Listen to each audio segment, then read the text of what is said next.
સાબરકાંઠાના ખેડરોડા મંદિર અદ્ભુત સ્થાપત્ય કલાની પ્રતીતિ કરાવે છે. આ મંદિરો કોણે બનાવ્યા તે આજે પણ એક રહસ્ય છે. ખેડરોડા એ સાબરકાંઠામાં હિંમતનગર નજીક 7 મંદિરોનો એક સમૂહ છે, જે 8મી થી 9મી સદી દરમિયાન બનાવવામાં આવ્યા હોવાનું અનુમાન છે. જો કે એવું માનવામાં આવે છે કે આ વિસ્તારોમાં લગભગ 100 મંદિર હતા. તેમાંના મોટા ભાગના સંપૂર્ણપણે નાશ પામી ગયા છે. રોડા એ ગુજરાતી શબ્દ છે, જેનો અર્થ થાય છે ઈંટ. સ્થાનિકો મુજબ આ સ્થાન રહસ્યમાં ઘેરાયેલું હતું. 1926 સુધી આ મંદિર વિશે કોઈ ખાસ માહિતી બહાર આવી ન હતી. જ્યારે પુરાતત્વવિદ P.A. ઇનામદારની તપાસ બાદ પુરાતત્વવિદ M.A. ઢાંકીએ 1960ના દાયકામાં ફોલોઅપ લઈ તપાસ હાથ ધરી હતી.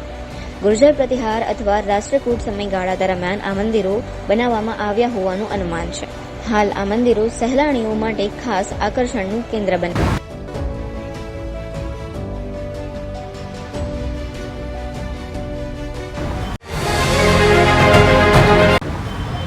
હિંમતનગર તાલુકાનું રાયસિંગપુર ગામે વર્ષો પુરાણા 101 મંદિરો શિવજીના આવેલા હતા. હાલના સંજોગોમાં 7 મંદિર છે, જેમાં એક પક્ષી મંદિર પણ આવેલું છે. આ મંદિરનું વિકાસ સરકારશ્રીએ યાત્રાધામ તરીકે રાખવો જોઈએ, જેથી કરીને લોકો તે અવારનવાર જાય અને આ મંદિરના દર્શન કરે.